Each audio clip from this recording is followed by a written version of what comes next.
Welcome back to another episode of Letters of Intent. I am your co-host, Pankaj Raval, and I'm joined today by my co-host, and we have got a special returning guest today as well, but I don't want to spoil the secret yet. So Sahil, tell us a little bit more about what we're going to be talking about today and who's returning to the show. That's right, Pankaj. All right, so for our audience, you are joined by me, Sahil Chaudry, corporate attorney here at Carbon Law Group, and we have a special guest today, Dilveer Vahali, my longtime childhood friend, also known as Captain Vahali.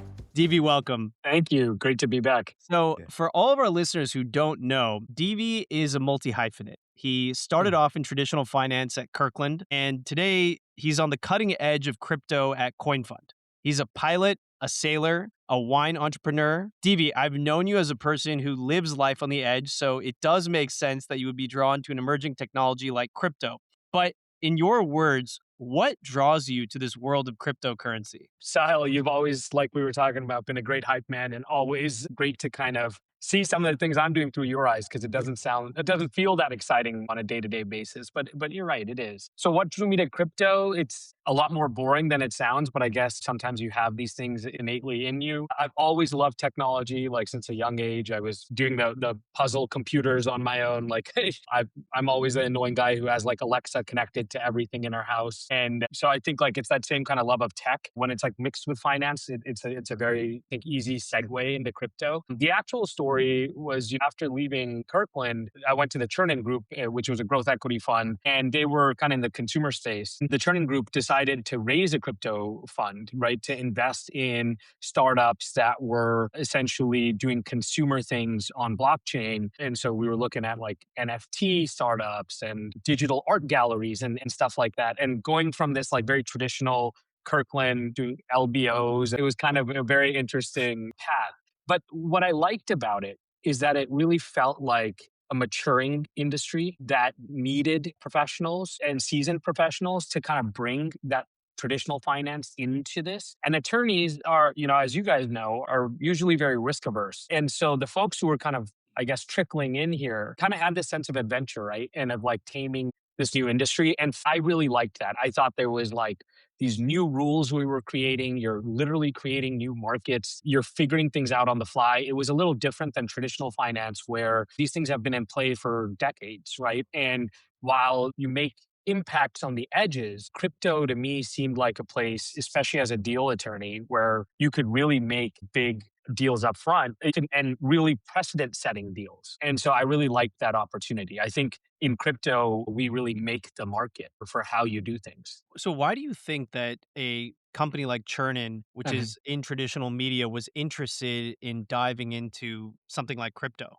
I think TCG is really good at picking consumer type businesses, right? So I think crypto in 2021 was all the rage. And there was a lot of interest back then in creating consumer businesses and brands on blockchain rails. There was things like buying property in the metaverse, which you had literal real estate brokers who would broker property sales in like these virtual worlds and things like that. And these were getting really big following. And it was almost like a perfect fit for TCG because they really understood like branding, consumer type businesses. So I think that's why it was a very logical step for them to make that move. When I think things hit the fan in crypto, consumer also was the first to go, right? And that's what I like about my current position at CoinFund is like we are much broader in crypto and blockchain, like looking at everything from consumer to also fundamentals, infrastructure type companies. So like anything that has a nexus to crypto and blockchain. But my first taste and the reason I got into it was at TCG and TCG's foray into crypto. And that's how I started thinking about this whole world. So, DV, I'm gonna jump into like deal making a little bit, but before I do that, I'm actually just personally fascinated by the crypto world and like kind of the rise and fall and perhaps ebbs and flows of this world. Because like you said, you couldn't go anywhere without hearing about NFTs. Yeah. and Yeah. and Bitcoin in 2001 or 2002, you couldn't go anywhere Yeah. really in 2020 anyways. I Yeah. mean, you I was going online. to say 20. I think you meant 2021, not Yeah. 2001. 2001. If you're investing in Bitcoin in Oh yeah. 2001, you're like, You wouldn't be talking to us. Yeah, exactly. Yeah. I'd have my own island right Yeah. now. Yeah, exactly. But Yeah. no, in 2021 there Yeah. was all the Yeah. rage. Everyone was talking about it. Gary Vee was known for Yeah. promoting whatever he feels like, but Yeah. like with the loudest voice, NFTs. But like now it's not AI is kind of replaced as the hot term today. But I'm wondering, do you still see that market growing, or do you see it's going to be leveling out? Like, what do you think the future Yeah. looks like for Bitcoin, blockchain, crypto? Yeah. So as somebody in the industry, my answer is 100%. I see it going to the moon, Yeah. not promoting any single company or anything like that here, Of right? course. And this is not financial advice, I should say up front. Yeah. Financial or legal advice. And this is right? not legal advice, right? Yeah, this is not financial or legal This advice. isn't any kind of advice. This is Why are you even entertainment. listening? This is entertainment. Take it for what you Yeah. will. There's no Yeah. education. This is just entertainment. I sometimes, and this is a personal thing, have an issue with like the word crypto because nowadays when you say crypto, people think of like gambling, right? They think of like these currencies and meme coins. And what I think of this industry, I think of a very powerful technology, and that's blockchain, right? And I think what will happen is that blockchain will underlie a lot of different things in our lives. And I'll give you a few examples of those. And it'll just make things easier. And folks will be like, this is cool. Like this got simpler, but they won't necessarily understand that it's on crypto or blockchain rails. We can get deeper into other examples, but like one of my favorite, for example, is real estate, right? Imagine if you were able to buy and sell real estate or your own home with a few clicks, right? Like right now, if I think about the process, I think of, I want to sell my house. I then list it with a real estate broker, I then find a buyer for the house. And then we sign a purchase agreement. And then I have an escrow company and then a title company for them kind of telling us the chain of title is correct and ensuring that whole process. And then when we come to closing, I say all the conditions are met and escrow company is physically taking the cash, it's paying out the bank. And then we're going to like the city with microfiche film and getting a title. And then it's very manual, right? Let's stay 50 years in the future, hopefully sooner than that. Let's say that our home titles exist on blockchain, which is this immutable ledger that's spread throughout hundreds of different computers worldwide. So now we have a verified chain of title digitally, right?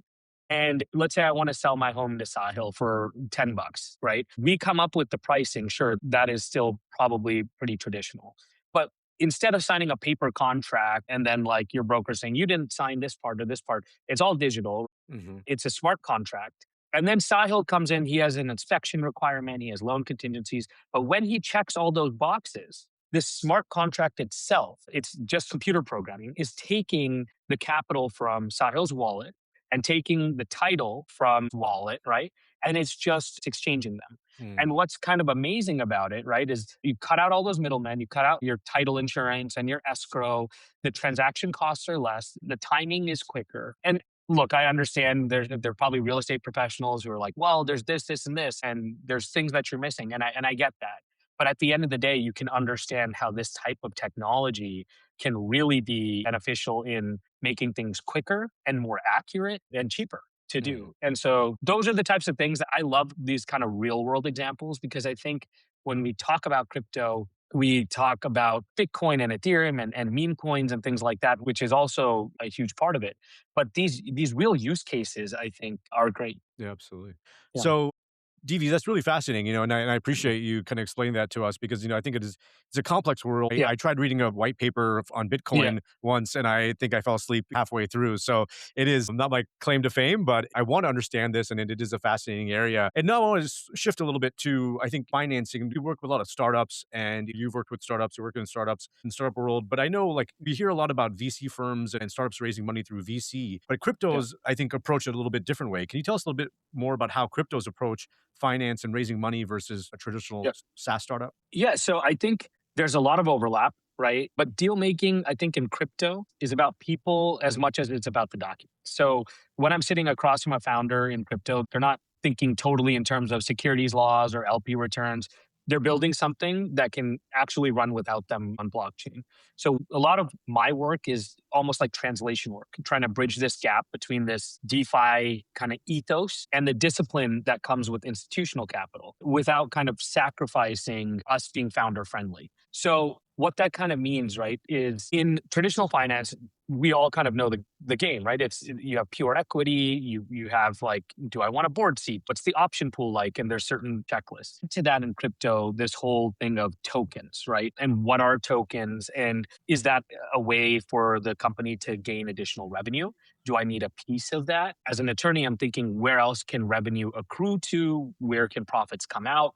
And tokens have kind of gone in and out of vogue, to be honest. In the beginning, I think every company wanted a token and sometimes not for a realistic reason. And I think the way that we view it now is that we absolutely understand that tokens are a novel financial instrument, but we definitely want some critical thinking around why a founder or why a company needs a token before they launch one. So we might ask for things in our deals, which you wouldn't have in traditional finance, like, hey, we want a veto right over your ability to launch a token, right? Because we want to make sure there's reasoning for it. We want to make sure it's done right. We want to make sure that securities laws are being followed because this is an evolving technology and we want to make sure investors are still covered. So things like that would be very different, right?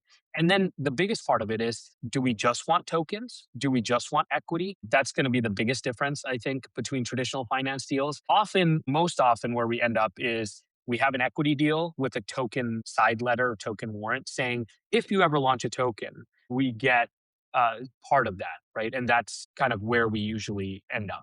We look at like that token structure as sometimes it can be a path to earlier liquidity, right? Because there are these liquid instruments that are trading, because there's a lot of interesting things that folks are doing with tokens and there's a need for them as well. Yeah, it's interesting. I would love to like ask your opinion on this real world situation where the Hawk 2 coin, the Hawk 2, that woman that became famous and then she issued a coin. I don't know if you're familiar with it, but I know she got in some trouble.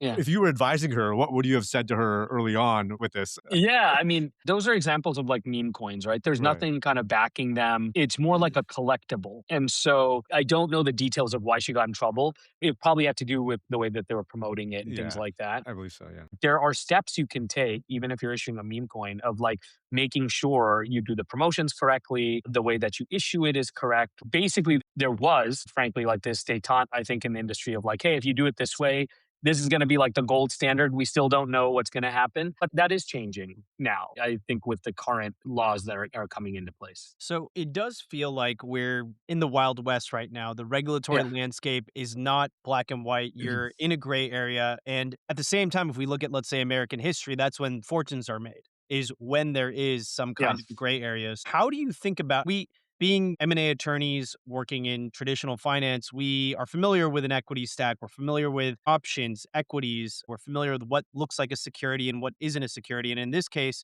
you're talking about, I guess, a new technology, a new infrastructure. But when we're talking about crypto, we're talking about, for example, tokens. What is the regulatory landscape right now? What is regulated by the SEC? What is outside of those current regulations? How do you think about that as an attorney, since you're the one who's navigating the risk? Yeah. It's a great question, right? And I think it's one that we constantly evolves, right? Which is different than traditional finance, where you have court opinions, you have very clear laws, you have SEC guidance. This is constantly evolving. I think we're in a different regulatory environment today than we were even 2 or 3 years ago. You have a much friendlier CFTC and SEC. The current head of the CFTC was somebody we even used to work with at a law firm, right? Like, it's folks that know the industry a lot better. We have always, the attorneys in the industry, I'm pretty sure I speak for everyone when I say we've never thought that we don't need any regulation. The issue was that we were being forced into this securities laws box, right? Which would have severely curtailed, I think, a lot of the benefits that crypto could bring. So now you see that changing, right? I think earlier last year, you had the Genius Act pass. The Genius Act was called the Guiding and Establishing National Innovation for U.S. Stablecoins. So U.S. stablecoins you can think of as like digital dollars, right? And we started getting some clarity around using stablecoins, right? And then recently you have the CFTC and SEC issuing a guidance on tokens, right? Where they've created 5 token categories, 3 of them that they lay out, like meme coins, for example, they say are not securities, right? Specifically. One of the categories around stable coins, they say it's fact specific. And then the last category around kind of like digitized versions of stocks will always be a security. So this is the first time we're getting clarity kind of like that from the SEC. There's still, I think, questions that remain around the interpretation and the framework, which we think will be resolved by further rulemaking and litigation and things like that.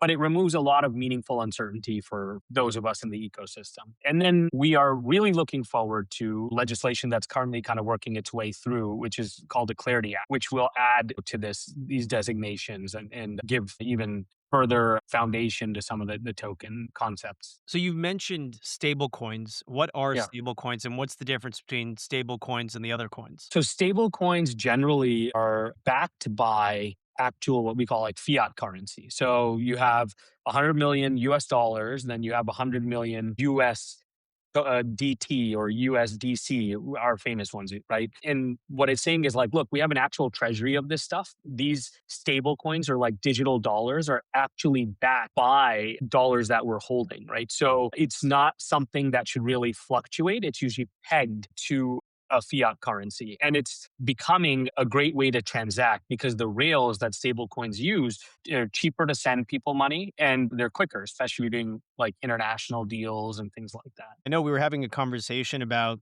Tether and Circle. And I mean, Yeah. these are companies now that have huge market caps. Yeah. Circle is now a publicly traded company that is issuing a stable coin. Yeah. And you're talking about, I think, a market cap north of $18 billion. Yeah. I was really floored. I feel like such a Luddite because I'm so behind on what's happening. A company that commands that kind of market power is something we definitely need to understand. I mean, it's changing the face of currency. 100%. And as you're talking, right, this isn't something we had prepared, but we're just kind of Googling who are the largest stablecoin issuers. So you can see here, right, Tether, as of April 2026, has $180 billion Wow. worth of supply, Wow. right? Wow. So Circle is the second largest issuer. Let's see how big they are, right? Or here, let's look at this chart. I mean, these are saying fiat-backed stablecoins, so fiat currency-backed stablecoins, like we're saying, which are backed by real-world markets. But this feels like a total financial revolution. This is the Yeah. next era of a creation of new currencies. Yeah, I mean, this is, I think, what was happening with like Bitcoin and Ethereum. They're kind of their own currencies, right? They're backed by essentially the work and the users and the trust that folks have in those currencies. Stable coins are backed by actual dollars, right? Not all stable coins, but the dollar-based stable coins are backed by actual dollars. So you can see here it says like issuers of fiat-backed stable coins have a reserve funding of real-world assets. So an issuer might hold $100 million to support 100 million stable coins. And that peg is supported. So of course the dollar can go up and down, but just like that, this USDC or USDT would go up and down. But like we were talking about, the market is massive. Let's see USDC market cap. So this is the second largest issuer, right? So the market capitalization of the company, so just Wow. the issuer is almost Wow. $80 billion. Wow. And it has this 1-to-1 USD peg. Wow. So That's incredible. just as like an interesting thing, right? Because we don't realize the scale of some of this stuff. Okay. And as opposed to like, if I'm trying to sell my Bitcoin, I would sell it on exchange, but then there has to be Yeah. a buyer of that. Is that right? At that price? Yes, exactly, right? Like it's based on what the market is for Bitcoin. It's not being backed by real world assets in the Right. same way. Right. Yeah. Yeah.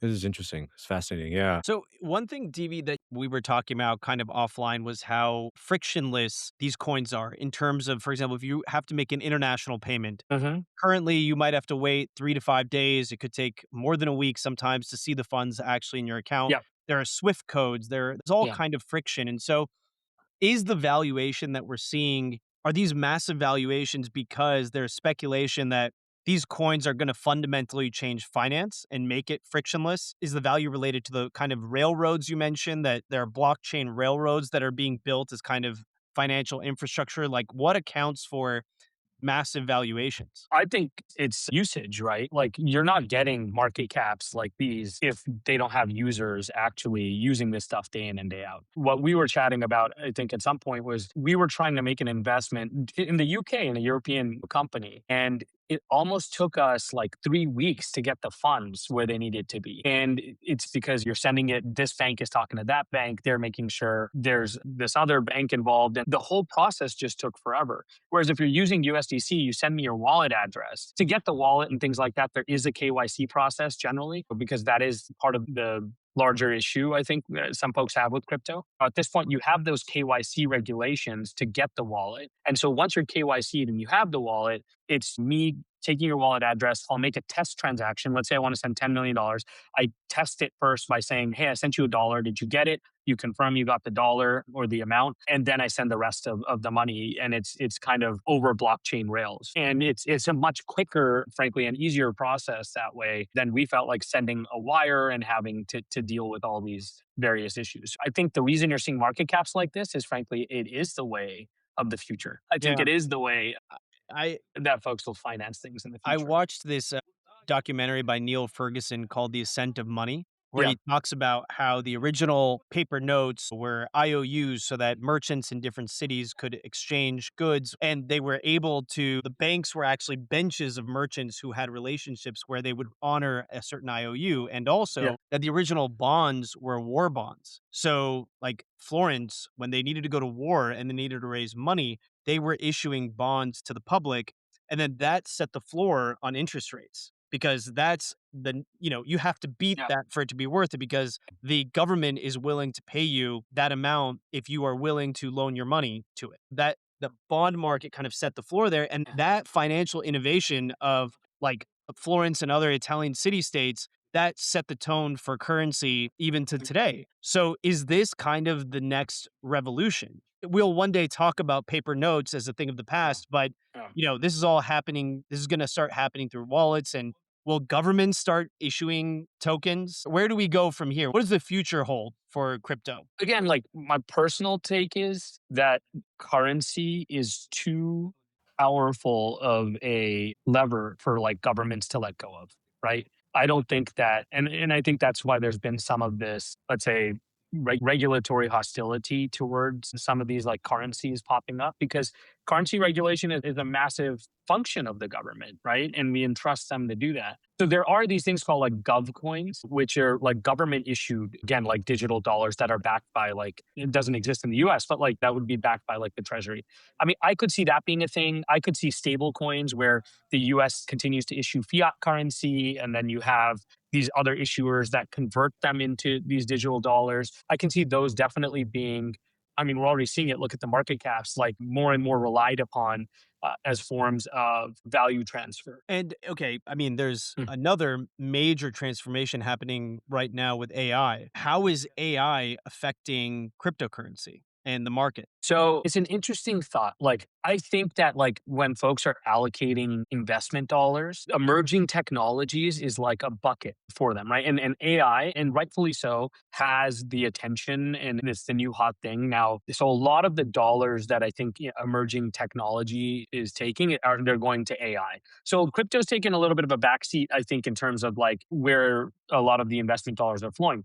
For us, though, I think that's a good thing, right? Because I think what it's done is it's kind of shed this FOMO and like crazy valuations of a few years ago. I think the industry itself is kind of maturing, right? A few years ago, I think valuations were off the chain. I think people were asking for really off market terms. But now you're seeing a much more thoughtful approach, especially to taking in institutional capital that founders have. It's one of those things where you see that the industry has come a long way. AI is having its moment, right? The valuations are crazy. And it's frankly, people are throwing money at anything that has like a .ai or, Yeah. or kind of an AI nexus. So we'll see what happens there. I think it's an amazing technology, and it's something I use almost on a daily basis. As part of, I was hoping you could describe, without getting into anything confidential, I was Yeah. hoping you could describe your work at CoinFund and Yeah. what your day to day looks like, and what kind of deals in broad strokes you're looking at, and how the regulatory landscape affects how you think about risk and investments, as well as technological landscape. I mean, we're Yeah. talking about AI and other technologies and media.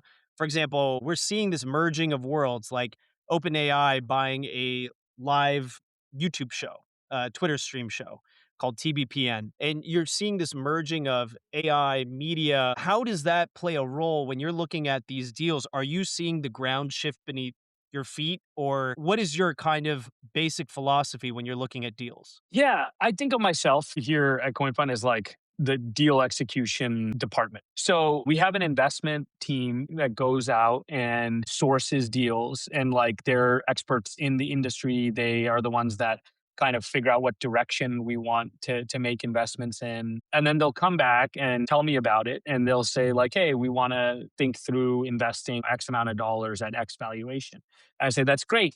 But let's think about all the other things that we can ask for, or that we should be thinking through. Like, do we want a board seat? Do we want information rights? Do we want pro rata rights? Do we want a token warrant? Are there any kind of or brother companies, right? Or tokens that like the company's intellectual property will be used for? So we kind of sit down and have this big conversation, right? And then through that, I end up like crafting a term sheet, right? And saying, all right, this is high level an investment we want to make, and here are kind of the terms that we want to make the investment on. And so that term sheet goes over, and we spend a little bit of time talking about it with the founders. And this is where like some of that translation work comes in, because we were talking about how part of the most interesting thing in crypto, it's like that translation work between, founders who have built this like very genuinely new thing, and investors who need that framework of returns, and then this legal system that's still trying to catch up, right? So a lot of my day to day is that, right? And then once we have a term sheet that's signed, it's shepherding that into actual investment documents, and kind of closing the investment and the deal. So I take it from that term sheet stage all the way through like our dollars going in, which can be a lot more complicated than it sounds sometimes. On the flip side, I also help with kind of our portfolio company day-to-day management. We have over, I think, 100 forecos at this point, and people have legal questions. They just want like a common sense take on things. They want introductions. So I do a lot of that when we're thinking about like next steps with a lot of the portfolio companies. We'll have those conversations with the investing team. All of that stuff kind of comes into my lap. Did you Day-to-day. have to pull some concepts from traditional finance and invent new ideas with your Mhm. work with crypto? I mean, for a lot of Yeah. this, there probably aren't precedents. Absolutely. And that's what I kind of loved about it, right? But as you guys I'm sure know, like we really have the ability to be creative. And I think as a deal attorney, that is where our power lies, right? Because the more creative you are, the more you can have both sides achieve the goals that they need to achieve. So like these very customized solutions. And that's one thing I like about crypto. I'm not going to say I'm the first person to think about some of these things, but they are very novel concepts. For example, when we're thinking about tokens, if I'm talking to my team members and we're like, where's the revenue going to flow? A lot of times with startups, we don't know. Is it going to be a token company? Is it going to be an equity company? And so we'll draft these agreements. We're like, okay, they have a C Corp right now, right? So we'll invest in the C Corp. We'll get traditional equity protections.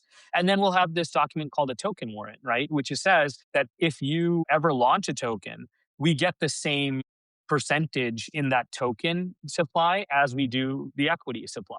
And then there's like these negotiations over, okay, but like, should you get the percentage that you own Mm. of the company, at the time of the investment, or at the time we launch the token? Because maybe you Can you sold dilute a down, warrant? Right. Mhm. right? So maybe you sold down, maybe there's been other investors that came in, so your 10% is now worth 8%. And then these are conversations we have with the company. Now, the other interesting thing is tokens typically, once they're launched, you can't be diluted because there's unlike shares, there's a finite token supply generally, right? So you can't expand and contract the supply. So so when you have 10% of the token supply, that means I have 10%, usually forever, right? Like there are certain cases where you can inflate things. And so then there's this debate, right, of okay, but like equity, you're going to keep getting diluted. And like now, let's say the values in the tokens, but tokens, you're never going to get diluted. So should you have to put in more money, when we launch the token? Like these are the types of conversations and negotiations like we're having. Like should it be a dilutable or non-dilutable token warrant, for example? So, I'm fascinated about the future. I don't know if you guys Yeah. chatted too much about like what the next maybe 5, 10, 15 years looks like, but like in crypto, where do you see the most opportunity for, I know we talked a little about real estate. Where else do you see the disruption happening? And, maybe what are some insights for people maybe to look out for, as also we kind of see this marriage of like AI and crypto, and how Yeah. are those going to work together? Yeah. It's really interesting. Like the AI crypto stuff. I mean, the things that are being developed at this point in time. Like I think there's this famous quote of like, there's known knowns, there's known unknowns, and then there's unknown unknowns, right? Right. And that's the coolest thing I think about like all of these technologies is like you can provide the framework and then people are just creating, right? Yeah. Um, a lot of the like crypto X AI stuff we're seeing right now are like people are creating these AI agents, right, to go do things for them, like calendar calls to do some of their work and things like that. So you're also at some point going to be giving these agents access to some of your finances, right? I even think about like we were talking about, or in the beginning, we have a small winery, right? I can imagine there being a world in which instead of selling bottles of wine, you're selling wine NFTs, like pictures of Mm. wine bottles. And I know that I own the wine because I have a verified ownership on the blockchain. Mhm. And I know that the wine came from the winery and there's wine fraud out there, right? Again, just as an example, I can trace the ownership back to the winery on the blockchain. Mhm. And now, like you have collectors who buy and sell big portfolios of wine. Rather than actually selling physical bottles, they're selling NFTs, which are redeemable from the winery itself for the bottle whenever you want to drink it. Mm. So now you have verified ownership. You have wine being stored correctly by the winery itself. And then the other part of that is you have the winery that gets to profit along the way. Traditionally, you sell a bottle of wine, you don't know how it's going to taste in 10 years from now. And now suddenly you have the same bottle of wine you sold for $100 is selling for $10,000. But because these transfers are happening on the blockchain, you can have a smart contract that says, hey, every time there's a transfer, like 2% goes back to the winery, Mm. right? Wow. So the winery also Like a profits royalty. like the royalty, like as it goes up. And by the way, the same thing exists for like digital art. Yeah. And this is one of the big benefits of why you should use digital art or NFTs or smart contracts versus the traditional methods. Wow. Just imagine I mean, you could, if you invent something or you've created some Yeah. kind of art, I mean, you're talking about that's generational wealth where Yeah. through the blockchain, you could have a royalty that Yeah. just automatically gets Yeah. passed down into a wallet. But I mean, look, I mean, these things don't change hands a lot. I don't know. I mean, sometimes they do, sometimes they don't.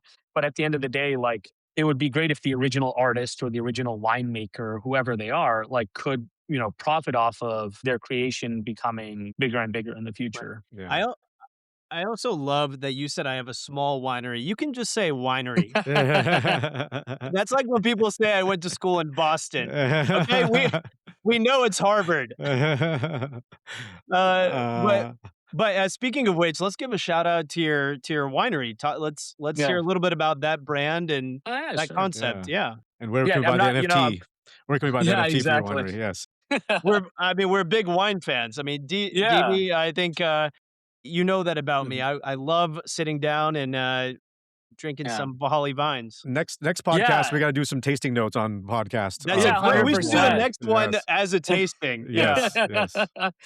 um, yeah, I mean, look, it was one of those things, total like serendipity. We started going to Paso Robles, which is halfway between here and SF, because my older sister had kids and my parents were going up to see them a lot. So they'd stop there and they loved the area. They loved the wine that comes out of there. And so, they ended up purchasing some land and starting Vahali Vineyards, right? Uh-huh. Which is my last name. The first batch that we planted, we kind of were thinking through what varietal we wanted to plant. And my mom was like, look, in Indian cooking, you always have this concept of the tharka, right? Which is like that onion garlic type of base. And she said, look, Petit Syrah is the base of a lot of great wines that I like because it gives this like complexity and heft. She's like, why don't we plant Petit Syrah? So it's like the tharka of any good wine blend. And so we planted all Petit Syrah, which has done great for us. And the goal was just to kind of sell it, right? And it essentially pay for itself and we'd have this beautiful home and vineyard up in Paso. And I think 2020 or 2021 came around and there's a big glut of grapes in the market. And we decided that we would actually produce some of and we had a second vineyard by then. We'd actually produce some of the wines and the wine got great results. I think we got like 93 points on Wine Enthusiast for our Petit Syrah.